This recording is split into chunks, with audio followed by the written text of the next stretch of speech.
Hi, I'm Farhan with Alcon Compressors. Today we're going to be going over the muffler drain kit that we have to offer on the W31, both vertical and horizontal, and we also for the W32 Mariner. Now, just to start, what we will provide you is the hosing that you need from the third and second stages from this purge valve and from this drain valve right here. Hoses are going to run all the way around into this decompression chamber or a muffler. From here, water is going to drain, air is going to evaporate out through the top, and then the water is going to come around into this drain bucket.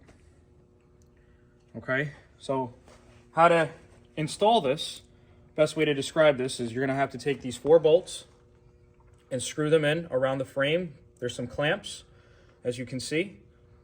Same thing goes over here. It's going to be 4 screws, clamps, and then you're going to have to mount it. Now I recommend for this specific model on this frame that you mount it as high as you can. Obviously for demonstrational purposes only, we do have this pretty much high up off the ground due to the pallet, but we obviously don't recommend that. You're going to keep it flat on the ground. So try to mount this as high as possible as you can so that it's not touching the ground.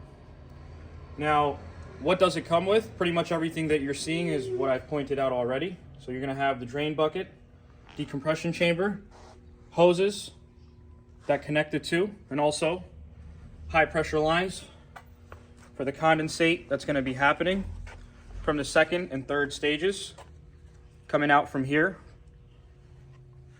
And that's pretty much it.